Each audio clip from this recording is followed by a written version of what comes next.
السلام عليكم. النهاردة إن شاء الله أنا هتكلم معاكم عن موضوع شركات التوظيف هنا في ألمانيا، وزي ما وعدتكم هنتكلم في الفيديو النهاردة إن شاء الله في الموضوع ده لوحده. هنتكلم عن سلبياتها وإيجابياتها، وكمان طبيعة العمل هناك بتكون عاملة إزاي، وإمتى الشركات دي تكون كويسة ليك وإمتى متكونش كويسة ليك. لازم نكون فاهمين عموما يعني إيه شركات التوظيف وإيه دورها في سوق العمل. بص، أنا هشرح لك الموضوع من أوله خالص، من أول الشركات الكبيرة. الشركات الكبيرة دايما بتعاني من نقص في الموظفين، يعني بيبقى في وظائف معينة الشركات دي مش لاقي أي حد يشتغلها، وكمان بتبقى في وظائف الشركات دي بيبقى عندها عجز فيها لمجرد إن الشركة دي كبيرة وعندها أماكن كتيرة وموفرة فرصة العمل دي. ده بالنسبة للشركات عموما. دلوقتي إحنا عندنا موظف اللي هو الشخص اللي بيدور على شغل، وفي هنا الشركات اللي الشخص ده عايز يشتغل فيها. موجود عندي الشركات وموجود عندي الشخص، في حاجة في النص ما بينهم زي وسيط، هنقدر نقول عليها وسيط. دول شركات التوظيف اللي هي تسهل على الشخص اللي بيدور على شغل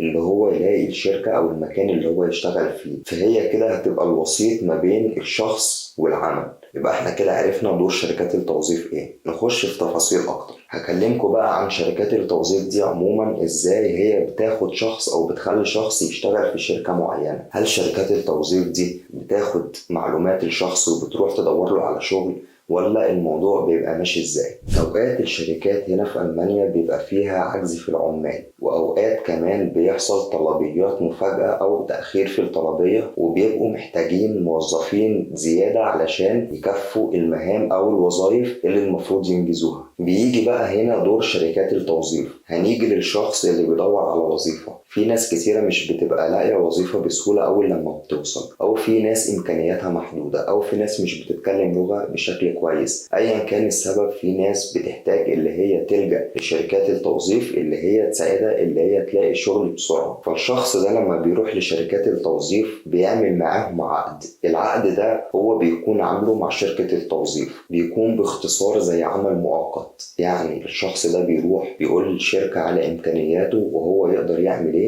والشركة بتشوف المكان المناسب اللي هي تقدر تحط الشخص ده فيه. بعد ما الشخص بيعمل عقد العمل مع شركات التوظيف، هنتكلم دلوقتي عموما شركات التوظيف دي ازاي بتوفر العمل للشخص ده. فالشركة او المكان اللي محتاج موظفين ده بيكلم شركات التوظيف، بيقول لهم انا مثلا محتاج عدد 30 موظف 40 موظف للفترة من إلى، وأوقات مش بيحدد فترة، بيقول لهم أنا محتاج موظفين تشتغل عندي. فبيحصل كالتالي: الشركة بتكلم شركة التوظيف، شركة التوظيف بتكلم الشخص بيروح يعمل المقابلة مع الشركة اللي هي محتاجة موظفين، وبعد كده بيشوف هل الشغل مناسب ليه، هيكمل ولا مش هيكمل. ويبقى كده الصورة بدأت توضح لك شوية عن ازاي شركات التوظيف بتخلي الشخص يلاقي شغل، وازاي الشركات دي بتكلم شركات التوظيف وامتى بتكلمه. هنتكلم دلوقتي عن طبيعة الشغل في شركات التوظيف. من ايجابيات شركات التوظيف ان هما بيوفروا شغل بسهولة وبسرعة للعامل او للشخص اللي جاي بيبحث عن وظيفة. بس من عيوب شركات التوظيف ان الواحد بيشتغل شغل بشكل عشوائي. يعني هما ممكن يشغلوك فترة في شركة، وممكن بعد كده يخلوك تسيب المكان ده وتروح مكان تاني، وبعد فترة يخلوك تسيب المكان ده وتروح مكان تاني. لان احنا زي ما قلنا في اول الفيديو، انت بتبقى عامل العقد ده مع شركة التوظيف، وشركة التوظيف دي بتبقى معتمدة على احتياج الشركات. فالشركة دي لو كلمت شركة التوظيف وقالت لها انا مش محتاجة الموظفين دول تاني، فشركة التوظيف بتكلمك بتقول لك ما تروحش المكان ده تاني، انا شفت لك شغل في مكان تاني، روح اشتغل في المكان ده. فدي حاجة سلبية من سلبيات شركات التوظيف. هو اي نعم بيلاقي لك شغل بسرعة، بس بتبقى شغال معاهم اي حاجة، باختصار بتشتغل وخلاص. تاني حاجة سلبية من سلبيات شركات التوظيف وهو المواعيد. مش بيبقى ليك ميعاد ثابت انت شغال فيه، ممكن في اي لحظة ميعادك يتغير. ممكن تكون بتشتغل الصبح بدري، تشتغل بعد كده شيفت مسائي، على حسب الشركة محتاجة تحطك فين هتحطك فيه. طيب ايه استفادة شركات التوظيف من كل اللي هي بتعمله ده؟ شركات التوظيف بتستفاد منك من كل ساعة انت بتشتغلها، وده معظم الشركات بتبقى ماشية على النظام ده، ان هي بتاخد منك على كل ساعة شغل نسبة معينة. ايا كانت النسبة دي بتختلف من شركة لشركة ومن ولاية لولاية. هقول لك دلوقتي وهشرح لك الموضوع كبزنس ماشي ازاي.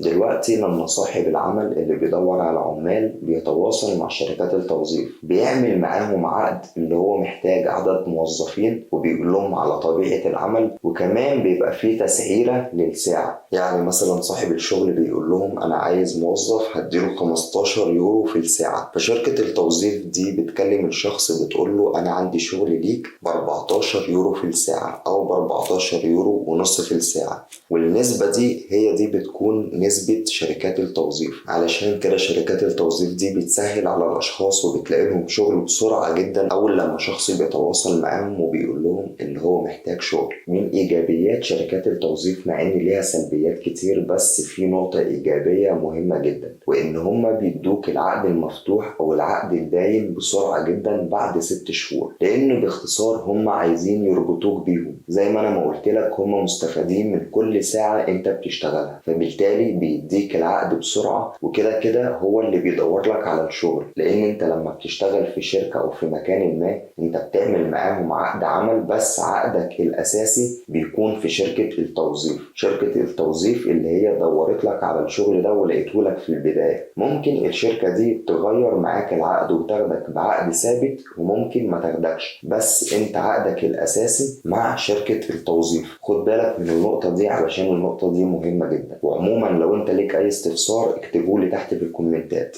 يلا نكمل كلام. فزي ما قلنا شركات التوظيف او الزايت فيرما بتديك العقد المفتوح مباشرة بعد ما الفترة التجريبية بتنتهي، اللي بتكون مدتها في اغلب الاحيان 6 شهور. بس بجانب ده زي ما احنا ما اتكلمنا عن موضوع الشغل العشوائي، وانك ممكن تشتغل في مكان وتسيبه وتروح مكان تاني وتسيبه، وانك ممكن تشتغل في اوقات مختلفة، مرة الصبح مرة بالليل كده يعني. وكمان طبيعة الشغل عادة لشخص مش بيتكلم لغة او شخص امكانياته محدودة لدرجة اللي هو يروح يدور في شركات توظيف. ودي حاجة مش عيب، علشان محدش يفهمني غلط، ان واحد يروح لشركة توظيف تساعده في البداية اللي هو يلاقي شغل علشان يشتغل وتساعده في حاجات كتير، ده مش عيب خالص، وانا انصح بيه ناس كتير. بس الكلام ده بيكون في البدايات لما الشخص بيكون لسه امكانياته محدودة او مش بيتكلم لغة. كذلك طبيعة العمل بتكون صعبة شوية، لان شخص بيكون محتاج جسمه مش خبرته ومش لغته في العمل، فبيكون طبيعة العمل نفسه صعب. وكمان المرتبات مش بتبقى عالية في الشغلانات والوظائف دي. كده يبقى احنا عرفنا شركات التوظيف بتساعدك انت، وشركات التوظيف عموما عبارة عن ايه، وايه استفادتها منك انت كموظف. وانت كموظف او كشخص بيبحث عن عمل